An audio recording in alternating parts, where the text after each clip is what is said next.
परमेश्वराच्या सामर्थ्य आणि गौरवशाली नावात तुम्हा प्रत्येकांचे मी मनापासून स्वागत करत आहे. आज परत एकदा या 2026 मध्ये सुंदरसे गीत गाण्याची आणि देवाची आराधना करण्याची देवानं एक सुंदरशी संधी आपल्याला दिलेली आहे. याबद्दल मी प्रभूची स्तुती करतो. या 2026 मध्ये जे आपलं ध्येय वचन आहेत त्याकडे आपण आपलं लक्ष परत एकदा लावूया. स्तोत्रसंहिता 123 आणि वचन 2 या वचनाकडे आपण आपलं लक्ष लावूया आणि याच वचनातून देवाचे जे दैवी आशीर्वाद आहे ते आपल्या जीवनात कसे येतात त्याकडे आपण आपलं लक्ष लावूया. स्तोत्रसंहिता 123 आणि वचन 2 पहा. जसे दासांचे डोळे आपल्या धन्यांच्या हाताकडे असतात, जसे दासीचे डोळे आपल्या धनींच्या हाताकडे असतात, तसा आमचा देव परमेश्वर आमच्यावर कृपा करीपर्यंत त्याच्याकडे आमचे डोळे लागलेले असतात. परमेश्वर या लहानशा वचनातून आम्हा प्रत्येकांना आशीर्वादित करो.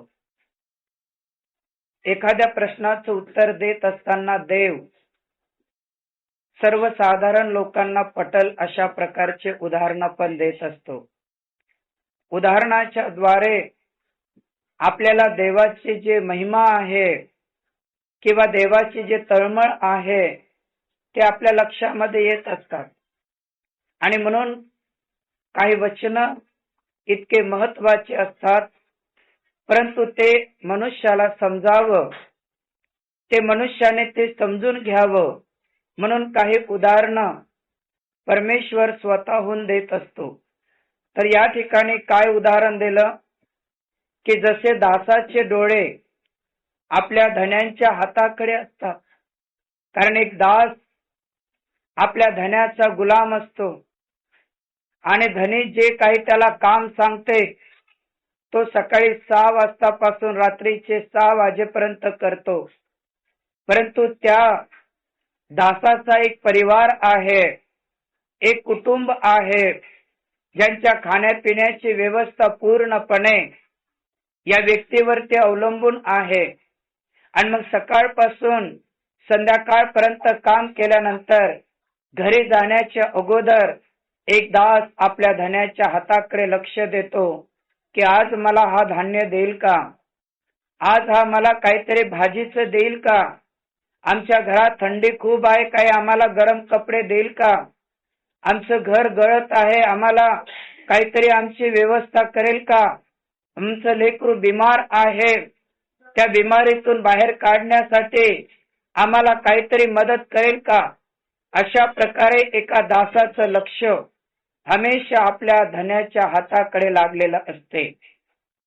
दुसरं उदाहरण दिलेलं आहे, जसं दासीचे डोळे आपल्या धनींच्या हाताकडे असतात, कारण दासीचे काम आहे संपूर्ण घराची देखरेख करणं, घर पुसणं, कपडे धुणं, भांडे धुणं, स्वयंपाक करणं, सगळ्या प्रकारची व्यवस्था करणं.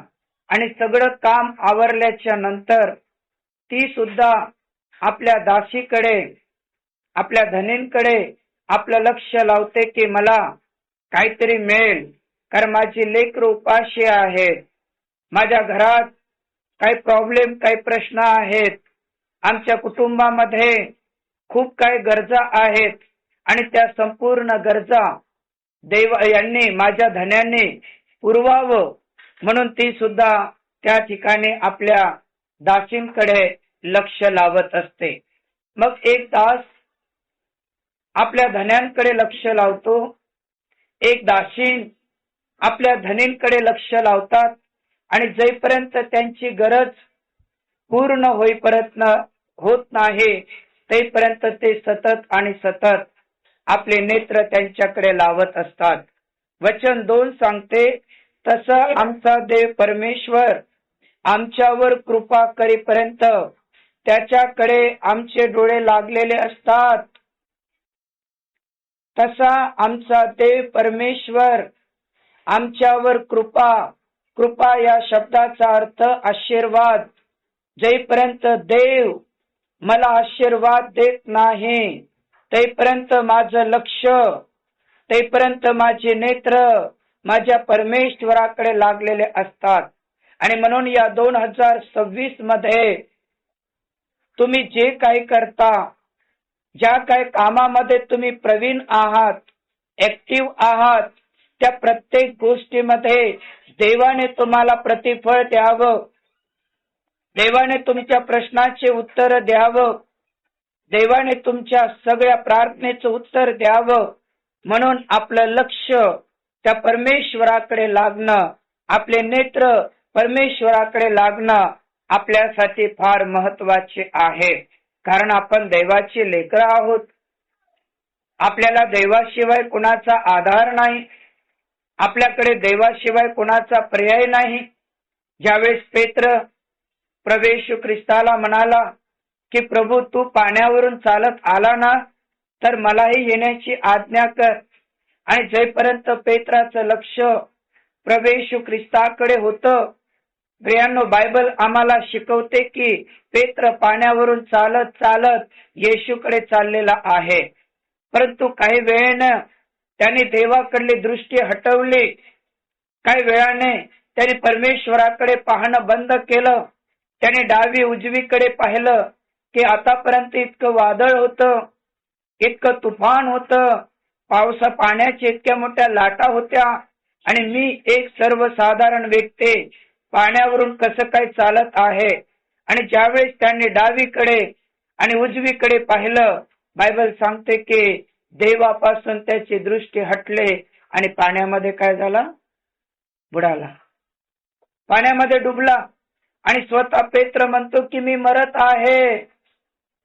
स्वतः येशूचा शिष्य म्हणत आहे की मी मरत आहे, गुरुजी मला वाचवा, मी मरत आहे, गुरुजी मला वाचवा. आणि त्यावेळेस त्याने परत एकदा येशूकडे पाहिलं, परत एकदा त्याने जिवंत देवाचा धावा केला आणि परमेश्वराने आपले हात पुढे करून देवाने त्याला त्या खाचेतून, त्या बंधनातून, त्या मृत्यूछायेच्या दरीतून त्याला बाहेर काढलेलं आपल्याला दिसत आहे. जेव्हा आपली दृष्टी जिवंत देवापासून हटते, जेव्हा आपली दृष्टी परमेश्वरापासून हटण्याचा प्रयत्न होते, त्यावेळेस प्रियांनो आपलं जे जीवन आहे ते पूर्णपणे बर्बाद झाल्याशिवाय राहत नाही. आणि म्हणून या दिवसामध्ये जसं एक दास आपल्या धन्यांकडे आपली दृष्टी लावतो, जसं एक दासीन आपल्या धन्यांकडे आपली दृष्टी लावते, तशा प्रकारे आपला जो देव परमेश्वर आहे त्याच्याकडे आपली दृष्टी असणं अतिशय महत्वाचं आहे, जेपर्यंत तो आम्हाला आशीर्वाद देत नाही, जेपर्यंत देव आमच्यावर कुठल्याही प्रकारची कृपा करत नाही, जेपर्यंत देव त्याच्या कृपेनं त्याच्या दयेनं आम्हाला परिपूर्ण करत नाही, तेपर्यंत आमचं लक्ष त्या पवित्र देवाकडे लावणं आमच्यासाठी फार महत्वाचं आहे. आज या 2026 मध्ये याच गोष्टी आम्हाला शिकायला मिळत आहेत की जसं एक दास आपल्या धन्यांकडे आपली दृष्टी लावतो, जसं एक दासीन आपल्या धन्यांकडे आपली दृष्टी लावते, तशा प्रकारे आपला परमेश्वर, आपला देव याकडे आपली दृष्टी लावणं आपल्यासाठी फार महत्वाचं आहे. एक वचन वाचा माझ्या बरोबर, इर्म्याचं पुस्तक अध्याय 33 आणि वचन 3 आम्हाला काय शिकवते. इर्म्या 33 आणि वचन 3 आम्हाला काय शिकवते. मला हाक मार. तो म्यूट का होत आहे सारखं, आशिष म्यूट का होत आहे ते बंद करून घ्या ना मग ते. इर्म्याचं पुस्तक अध्याय 33 आणि वचन 3 कडे आपण आपलं लक्ष लावूया. इर्म्याचं पुस्तक अध्याय 33 आणि वचन 3. मला हाक मार म्हणजे मी तुला उत्तर देईन. मला हाक मार म्हणजे मी तुला उत्तर देईन आणि ज्या गोष्टी तुला ठाऊक नाहीत अशा गहन आणि गुप्त गोष्टी मी तुझ्या समोर प्रगट करेल. देव म्हणतो ना, मला हाक मार म्हणजे मी तुला काय देईल? उत्तर देईल. मला हाक मार म्हणजे मी तुला उत्तर देईन आणि ज्या गोष्टी तुला ठाऊक नाहीत, ज्या गोष्टीची तुला माहिती नाही अशा गहन आणि गुप्त गोष्टी मी तुला प्रगट करेल. देवाकडे दृष्टी लावल्याने, परमेश्वराकडे हाक मारल्याने आपल्या प्रश्नाचे उत्तर आपल्याला मिळत असतात. परमेश्वराकडे हाक मारल्याने, देवाने म्हटलं ना मला हाक मार, देवाने म्हटलं ना मला हाक मार. जर देव जर म्हणतो मला हाक मार म्हणजे मी तुला उत्तर देईन. मला हाक मार म्हणजे मी तुला उत्तर देईन आणि ज्या गोष्टी तुला माहिती नाहीत, ज्या गोष्टीची तुला जाणीव नाही अशा प्रत्येक गोष्टी मी बघते, अशा प्रत्येक गोष्टी मी तुला प्रगट करेल असं देवाचं वचन आम्हाला शिकवत आहे. हाक मारणं किती महत्वाचं आहे. देवाला हाक मारणे म्हणजे काय? परमेश्वराकडे नित्य प्रार्थना करणे होय. देवाला हाक मारणे म्हणजे काय? जिवंत देवाकडे प्रार्थना करणे होय. आणि ज्यावेळेस आम्ही देवाकडे प्रार्थना करतो, परमेश्वराकडे हात पसरतो, जिवंत देवाला आम्ही मनापासून आम्ही त्याची उपासना आणि त्याची आराधना करतो. बायबलचं वचन सांगते आम्हाला की मी त्याला उत्तर देईल, मी त्याला उत्तर देईन.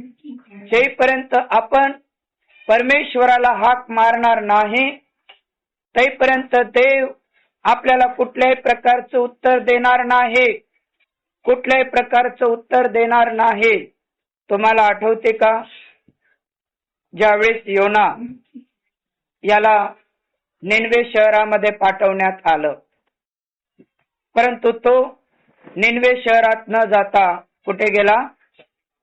तार्शेसला गेला. त्याला निनवे शहरात जायची आज्ञा होती. देवाने त्याला सांगितलं होतं की तू निनवे शहर, परंतु तो निनवे शहरात न जाता तार्शेसकडे गेला. का बरं निनवे शहराकडे गेला नाही? कारण तिथले लोक कठीण आहेत, कठीण मनाचे आहेत, सन्मान करणारे नाहीत, देवाच्या वचनाचा आदर करणारे नाहीत, कुठल्याही प्रकारची काळजी घेणारे नाहीत. आणि म्हणून त्या ठिकाणी त्यांनी निनवे शहर सोडून तार्शेसकडे गेला. बायबल आम्हाला शिकवते, वादळ आलं, तुफान आलं आणि संपूर्ण जहाजात बसलेले लोक घाबरले, भयभीत झाले. काय करावं काय नाही करावं काही समजेनासं झालं. बायबल असं पण शिकवते की प्रत्येकाने आपापल्या दैवतांचा धावा पण केलेला आहे. बरोबर आहे ना? प्रत्येकाने आपापल्या दैवतांचा धावा पण केला, परंतु उत्तर काय मिळालेलं नाही. मग त्या जहाजाच्या एका कोपऱ्यामध्ये योना झोपलेला दिसला आणि म्हणून ते लोक उठलेत आणि म्हणाले, अरे तू कोण आहेस? तू कुठून आलेला आहेस? तुझा देश काय? तुझं वतन काय? तू कुठल्या देवाची भक्ती करतोस? हे संकट आलेलं आहे, उठ आणि तू सुद्धा आपल्या देवाची भक्ती कर. आणि त्यावेळेस योनाने काय म्हटलं? ज्या देवाने आकाश आणि पृथ्वी निर्माण केले, कोरडी जमीन निर्माण केले, त्या इस्रायल परमेश्वराचा मी कोण आहे? दास आहे. ज्या देवाने आकाश आणि पृथ्वी निर्माण केले त्या देवाचा मी दास आहे. हे शब्द ऐकल्याच्या नंतर बाकी सगळेच्या सगळे घाबरलेत, भयभीत झालेत. आणि परत दुसऱ्यांदा तो म्हणतो की हे जे संकट आलेले आहेत हे माझ्यामुळे संकट आलेलं आहे. कारण मी इस्रायलाचा परमेश्वर, मी याकोबाचा परमेश्वर, मी पहाडी देव माझा परमेश्वर, याच्या विरुद्धात मी पाप केलं. त्याने मला निनवे शहरात जायला लावलं. मी तार्शेसकडे निघालो आणि माझ्यामुळे हे संकट आलं. या संकटातून जर तुम्हाला वाचायचं असेल तर मला धरा आणि कुठे टाका? समुद्रात टाका. तेव्हा ते लोक घाबरले. का घाबरले? अरे तू जिवंत देवाचा सेवक आहे. ज्या देवाने आकाश आणि पृथ्वी निर्माण केले त्या देवाची तू उपासना करणारा आहेस आणि तुझ्या सारख्या माणसाला आम्ही त्याच्यामध्ये टाकणं योग्य नाही. आणि त्यावेळेस तो म्हणाला की मला जर तुम्ही टाकलं नाही एकही व्यक्ती वाचणार नाही. आणि त्यावेळेस त्या लोकांनी प्रार्थना केली की हे परमेश्वरा, आम्ही या निष्पाप माणसाला समुद्रात टाकत आहे. आमच्याकडून झालेल्या चुकांची तू आम्हाला काय कर? क्षमा कर. अशा प्रकारे प्रार्थना केले आणि योनाला त्या समुद्रात टाकण्यात आलं. आणि जसंही योनाला समुद्रात टाकण्यात आलं वादळ शांत झालं, तुफान शांत झालं, मोठ्याच्या मोठ्या लाटा शांत झाल्या. आणि तेवढ्यातच परिस्थिती शांत झाली का? मग देवाने मोठाचा मोठा माशाला आज्ञा केले की जा आणि त्या योनाला 3 दिवस आणि 3 रात्र आपल्या पोटामध्ये ठेव. आणि तो भला मोठा मासा आला आणि त्याने योनाला 3 दिवस 3 रात्र त्याने आपल्या पोटात ठेवलं. बायबल सांगते की योनाने माशाच्या पोटातून परमेश्वराकडे दृष्टी लावली. Praise the Lord, praise the Lord. Bible सांगते की योनाने त्या माशाच्या पोटातून 3 दिवस 3 रात्र तो माशाच्या पोटात आहे. अतिशय पीडा भोगत आहे, अतिशय क्लेश भोगत आहे. कारण भोला मोठा माणूस आहे. त्या भल्या मोठ्या माणसाला गिळण्यासाठी केवढा मोठा मासा असेल आणि त्याचे तलवारीसारखे केवढे मोठे काटे असेल. जसा जसा मासा इकडून तिकडं पलटत असेल त्याला काटे टोचत असेल. तुम्हाला माहित आहे की माशाची भाजी केल्यावर 2 वेळेस हात धुवावे लागते, इतका वास येतो. आणि त्या ठिकाणी किती मोठा वास असेल. म्हणजे वासाची पीडा आणि काट्याची पीडा आणि 3 दिवस तो त्या ठिकाणी कैदीत आहे पीडा असा तो भोगत आहे. आणि 3 दिवसाने त्याने जिवंत देवाकडे प्रार्थना केली. 3 दिवसाने त्याने परमेश्वराकडे प्रार्थना केली. माशाच्या पोटातून परमेश्वराने त्याची प्रार्थना ऐकले. आणि ज्या निनवे शहरात जायला तो तयार नव्हता, शेवटी देवाने त्याला तिथेच पाठवलं. आणि तिथल्याच लोकांचं तारण करून तिथल्याच लोकांचं 1,20,000 लोकांना देवाने वाचवलेलं आहे. प्रियांनो, मला सांगायचं हेच आहे की स्तोत्र 123 आणि वचन 2 सांगते की जेपर्यंत परमेश्वर माझ्यावर कृपा करत नाही तेपर्यंत आपली दृष्टी त्या परमेश्वराकडे लावा. जेपर्यंत देव आपल्यावर कृपा करत नाही तेपर्यंत माझे डोळे मी परमेश्वराकडे लावेल. अशा प्रकारचा तुम्ही करार करा, अशा प्रकारे तुम्ही प्रार्थना करा. कारण देव हा कृपा करणारा देव आहे. देव हा आशीर्वाद देणारा देव आहे. जेपर्यंत त्याच्यापासून आपल्याला आशीर्वाद मिळत नाही तेपर्यंत त्याच्याकडे दृष्टी लावणं महत्वाचं आहे. जसं दासाचे डोळे आपल्या धन्याकडे लागलेले आहेत, जसे दासीचे डोळे आपल्या धनींच्या हाताकडे लागलेले आहेत. का? कारण दास एका काळात गुलाम राहत होता. धनी जे सांगल तेच तो करत होता. आणि सायंकाळच्या वेळेस काही न म्हणता फक्त त्याचं लक्ष धन्यांच्या हाताकडे राहत होतं. मागत नव्हता, काही मागण्याचा अधिकार नव्हता. काहीतरी माझ्या धन्याने मला द्यावं म्हणून रोज आणि रोज हा दास आपल्या धन्यांकडे पाहत आहे. ही दासीन घरकाम करत आहे, घरातल्या प्रत्येक गोष्टी करत आहे आणि आपल्या दासींच्या हाताकडे लागत आहे. की आज नाही आज मला काहीतरी प्रतिफळ मिळेल. तशाच प्रकारे प्रियांनो, आपले डोळे परमेश्वरापासून जेपर्यंत मला आशीर्वाद मिळत नाही, जेपर्यंत देव मला आशीर्वाद देत नाही, तेपर्यंत आपले डोळे त्या परमेश्वराकडे लावा. आम्ही आमचे डोळे त्या गायीकडे लावतो, गाय किती दूध देते. आम्ही आमचे डोळे त्या आमच्या पोराकडे लावतो, हा सोमवारचा बाजारला पैसे किती देते. आम्ही आमचे डोळे आमच्या त्या बोरच्या पाण्याकडे लावतो, हा दिवसभरातून किती पाणी देते.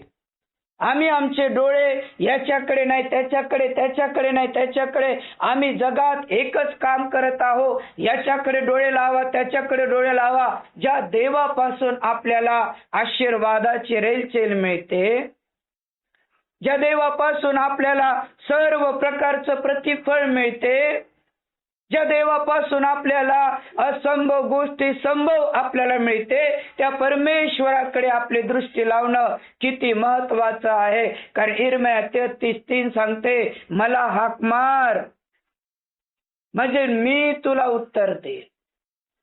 जेपर्यंत देवाचे लेकरं देवाला हाक मारत नाही, परमेश्वराला हाक मारत नाही, तेपर्यंत परमेश्वर त्यांना उत्तर देत नाही. देवाकडे उत्तर आहेत. परमेश्वर हा उत्तर देणारा परमेश्वर आहे. म्हणूनच त्याने त्याच्या पवित्र शास्त्रामध्ये लिहिलेलं आहे, मला हाक मार, मला हाक मार म्हणजे मी तुला उत्तर देईन. आणि ज्या गोष्टी तुला माहिती नाही, ज्या गोष्टी तुला कळत नाही, ज्या गोष्टी तुला समजत नाही, अशा गहन आणि गुप्त गोष्टी मी तुझ्या समोर प्रगट करेल. देवाला हाक मारणं महत्वाचं आहे. काही पैसे लागत नाही हाक मारायला. सकाळी जाग आल्या आल्या तुम्ही देवाकडे प्रार्थना करा, आरोळी मारा.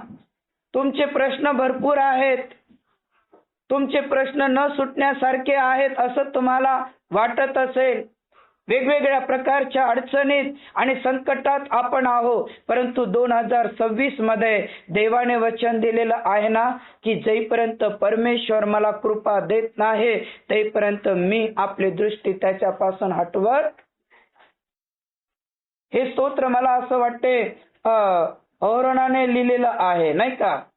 आणि औरोनाने जेव्हा लिहिलं की त्यावेळेस त्याच्या जीवनात पण खूप मोठे संकट होते, खूप मोठे अरिष्ट होते, वेगवेगळ्या प्रकारचे धोके, वेगवेगळ्या प्रकारचे संकट त्याच्या जीवनामध्ये होते. आणि या संपूर्ण संकटातून बाहेर निघण्यासाठी परमेश्वराकडे दृष्टी लावणं फार महत्वाचं आहे. योनाने जर माशाच्या पोटातून देवाकडे दृष्टी लावली नसते ना, तर तो माशाच्याच पोटात राहिला, तिथेच गरगर गरगर फिरत राहिला असता. जसा जसा मासा पलटतो ना, तसे तसे काटे त्याला टोचत राहिले असते, दुर्गंधीमध्ये राहिला असता. देवाने मरू नसता दिला, पण त्याला तिथंच ठेवलं असतं. परंतु माशाच्या पोटातून जेव्हा त्याला कळालं की माझ्याकडून किती मोठं पाप होत आहे, माझ्याकडून किती मोठा अपराध होत आहे, हे ज्यावेळेस त्याला समजलं, त्यावेळेस त्याने माशाच्या पोटातून परमेश्वराकडे प्रार्थना केले. आणि शेवटी देवाने तार्शेसकडे नाही, कुठे सोडलं त्याला, निनवेमध्ये सोडलं. निनवे सोडल्याच्या नंतरही जेव्हा त्याला ओकलं, बाहेर आल्यावर त्याला राग आला. देवाचे आभार मानायला पाहिजे होते की नाही त्याला राग आला. देवा, तू परत इथंच आणलं का मला, मी तिथं मेलो असतो तर बरं झालं असतं. बरोबर आहे ना, मी तिथं मेलो असतो तर मी मराव म्हणूनच मला माशाच्या पोटात टाकायला लावलं, परत तू इथंच आणला का. आणि तळपायाची आग त्याची मस्तकात गेली. आणि 3 दिवस जोर जोराने फिरून कोणता संदेश दिला, 3 दिवस 40 दिवस तुमच्याकडे आहे, नंतर तुम्ही सगळे धुळीस मिळणार आहे, तुमची राख रांगोळ होणार आहे आणि तुमचा नाश होणार आहे, असाच त्याने संदेश दिला. तो पण काही प्रेमाने नाही दिला, राणी रागातच दिला. तुम्ही वाचा ते पुस्तक आहे ना, त्याच्या रागातला संदेश सुद्धा देवाने आशीर्वादित केला. त्याच्या क्रोधाचा संदेश सुद्धा देवाने आशीर्वादित केला. राजापासून तर गरीबापर्यंत, श्रीमंतापासून तर शेतकऱ्यापर्यंत प्रत्येकाने पश्चाताप केला आणि गुरे ढोरे जनावर प्राणी सगळ्यांनी पश्चाताप केला. सगळे उपासात होते. गुरे ढोरे पण होते, बोंबलत असते, जनावर पण, पक्षी पण, सब उपास आणि प्रार्थनेत होते. आणि मग बायबल आम्हाला योना 3 आणि वचन 10 सांगते की देवाने त्यांचं वर्तन पाहिलं. देवाने त्यांचं काय पाहिलं? वर्तन पाहिलं की त्यांनी पश्चाताप केला, त्यांनी देवाकडे वळालेले आहेत. आणि मग आता त्याच्यावर जे मी अरिष्ट आणणार ते आता मी अरिष्ट आणत नाही, कारण 3 दिवस त्यांनी परमेश्वराकडे आपली दृष्टी लावली. जेपर्यंत देवापासून आम्हाला आशीर्वाद मिळत नाही तेपर्यंत पशु पक्षी प्राणी लहान मोठे माणसं म्हातारे जवान तरुण सर्वांनी उपवास केला की जेपर्यंत तू मला आशीर्वाद देणार नाही तेपर्यंत आम्ही उठणार नाही. आणि मग देवाने त्यांचं वर्तन पाहिलं आणि जे अरिष्ट देव त्यांच्यावर आणणार होता ते अरिष्ट त्यांच्यावर आणलं नाही आणि देवाने त्यांना क्षमा केले. परत योनाचा राग भडकला. मला माहिती होतं देवा तू दया करणारा आहे. याला वाटलं की देवाने यांचा नाश करावा म्हणून जाऊन बसला होता. बरोबर आहे ना? एका कोपऱ्यात जाऊन बसला की देवाने यांचा काय करावा? नाश करावा. कारण त्या गावाचा परिचय योनाला चांगला होता. त्या गावात त्याची सेवा कदाचित झाली असायला पाहिजे. त्या गावातल्या लोकांनी त्याच्याशी कशा प्रकारचं वर्तन केलं याची त्याला चांगली माहिती होते. आणि म्हणून एका झाडापाशी जाऊन बसला की परमेश्वर यांचा नाश करतो की काय, परंतु देवाने त्यांचा नाश केला नाही. आणि परत योनाचा राग भडकला. देवा मला माहिती होतं की तू दया करणारा आहे. देवा तुला माहिती होतं की तू असा आहे म्हणून. आणि म्हणून मग तो झोपला. आणि मग तिथे एक मांडव सावली आली झाडाची आणि परत ते काय म्हणतात ते वेल वाळून गेला आणि त्याला ऊन भडकले. परत राग आला. आणि मग देव त्याला म्हणाला, लहानाचं मोठं झाड करणारा मी, सावली पण देणारा मी, वाळवणे टाकणारा मी. सावली होती तेपर्यंत तुला बरं वाटलं आणि सावली जशी झाड जसंही वेल जसाही वाळून गेला तुला पीडा झाली. मग 1,20,000 लोक जे महाभयंकर पीडाने मरत आहेत त्यांच्याबद्दल मला कळवळा नाही येणार का? बघा देवाने उत्तर देताना एका झाडाचं उदाहरण दिलं. बरोबर आहे ना? एका ठिकाणी बसला, मग एक वेली लहानाची मोठी आले, मग त्याच्यावर सावली आले, गारव्यात झोपला. त्याला मस्त वाटलं की देवाने यांचा नाश केल्यावर मी टकटक पाहिल. आणि जसंही ते कीड लागल्याच्या नंतर झाड वाढलं, त्याला पीडा व्हायला लागले. मग परमेश्वर म्हटला, मग हे लोक अशा प्रकारे 1,20,000 लोक मरतात तर त्यांची पीडा किती भयंकर राहील. म्हणून मी त्यांची प्रार्थना ऐकले आणि त्यांना उत्तर दिलेलं आहे.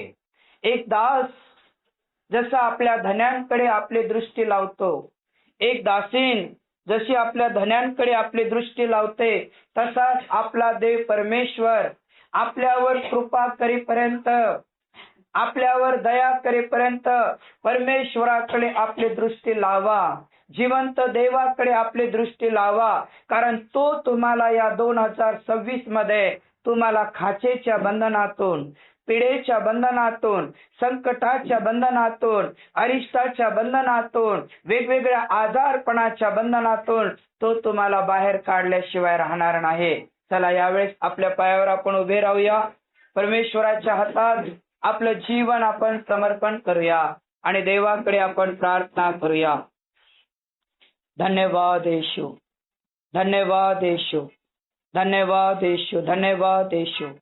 स्वर्गातील आमच्या सर्वश्रेष्ठ परमेश्वरा, आकाश आणि पृथ्वीच्या निर्माण करत्या, आमच्या जिवंत, आमच्या पवित्र देवा, जसा एका दासाचं लक्ष आपल्या धन्याच्या हाताकडे लागलेलं आहे, जसं आपल्या एका दासीचं लक्ष आपल्या धनेंच्या हाताकडे आहे, तसं प्रभू आमचं लक्ष परमेश्वरा तुझ्याकडे लागलेलं आहे.